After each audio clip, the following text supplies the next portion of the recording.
silent henchman, he's mute, but he's not, right? Like he's quiet. He's silent, just like Oddjob and Jaws, but he's not mute. This goes all the way back to our first real argument from Russia with Love versus Goldfinger, where we talked about Red Grant versus Oddjob, where you and Scott waxed poetic about Oddjob and how he's so great because he never speaks, right? And at the time I was like, that's what? Just because a guy doesn't speak doesn't make him cool. Oddjob's cool, but it's not just because he's mute. Back then, I hated that argument, and I hate it now. And I don't think anybody's saying Mr. Hinks is cool, but I hated that because it's like, it's not just because he's silent. It's because of what they do, right?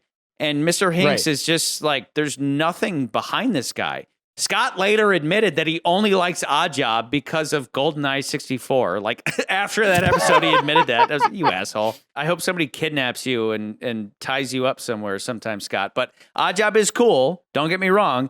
But the idea that he's cool just because he's mute is stupid. And this movie proves that. It's not just because of being mute and not saying much. You have to give them something to do. You have to give them some reason for us to like them. He doesn't. Yeah, you're right. So like, okay, to your point, I'm still not going to back down from my argument there. I do think he's cool because he doesn't have to. And like, let me be clear. Talk about Oddjob, not Mr. Hinks. But I think he's still cool because he doesn't have to say anything to get his point across. But even in like, he still has a personality. I never said this at the time, but I think he had a personality too. I think there was something kind of fun about like the fact that he could, like Bond would do something and then he would just break something in front of him and just like prove his might. And like that stuff I thought was fun. And it gave him just a little bit more, right? But I think to your point with this movie, with Mr. Hinks is just an animal let off his chain, but doesn't really give that much of a personality. The only time we get to see a little bit who this guy is just the first time we see him, and he walks out, he kills that dude really quickly and violently, and it's aggressive, and I think it's a good opener for a character, but we don't get like a scene where maybe we see him at like the funeral or something, like the after party at the funeral. Anything. We see him at the after party of the funeral, anything like that. If we saw that. Anything. And he's eating like, yeah, like the scene I want to write for this movie is they're at the funeral. It's the after party of the funeral because Bond's like, well, I got to stick around to see who else shows up. And so they're at the after party where they have little snacks for the people grieving and stuff. And then we actually like cut to Mr. Hinks and he's got his like the first shot we see is like his hands and we see his thumbnail. And then he grabs like a little escargot and then he picks it up and like it's just tight close up and he like puts it in his mouth and he eats it and the camera pans back. That's the scene I want to add. This is the dumbest thing I've ever heard, but that's so much better than anything we get from Mr. Hinks out of this. I mean, it's so flat and empty. Him, Blofeld, C. It's like the opposite of GoldenEye, where all of the bad guys, you understand all of them, and they're all really fun and really distinct and enjoyable. With this, none of the bad guys have enough to be like, I love any single one of them. They're all flat. The first thing that Hinks does is have the car chase with Bond. For some reason, he's the only one who manages to catch up with Bond. Whatever. Wouldn't have not been better had the chase been this. Like, they get in their cars, but there's more henchmen because it's Spectre, and they're all like, go get him.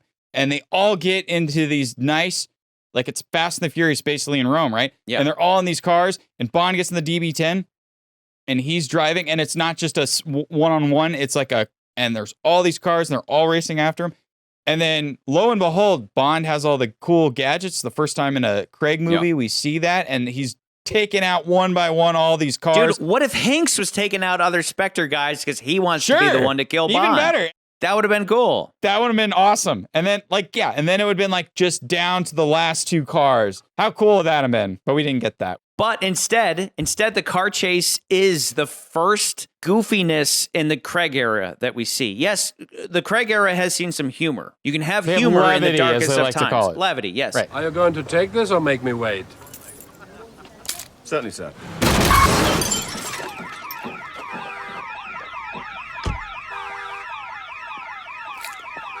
But this is the first time that it's like, there's goofy stuff going on in that chase scene, and there's goofy stuff then throughout the movie that we'll get to. As far back as Diamonds Are Forever, we talked about this, where it's like inevitably franchises become self-aware and they get goofy. And so you get that several times, and that starts in the car chase. No.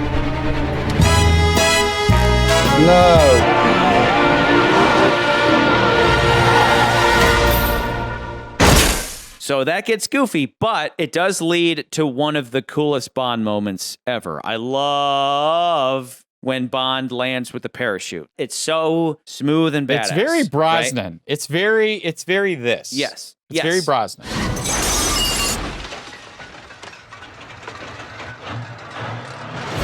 I don't hate that car chase, but it does leave me more to be desired because you do question it after the fact. You're like, well, wouldn't more people be chasing after him? Would it not just be a single guy? The entirety of Spectre is in one place and only it's one like, guy. Why can't they just, why can't they send more henchmen? Like there's tons of them. We already met the doofuses out front. Like, why not there be more? And then why not, like, again, like, could there have been more cars? You had that whole parking lot with all these dope cars. I know it's probably expensive to buy like 50 Lamborghinis, but, you know, with this movie's budget, who gives a shit?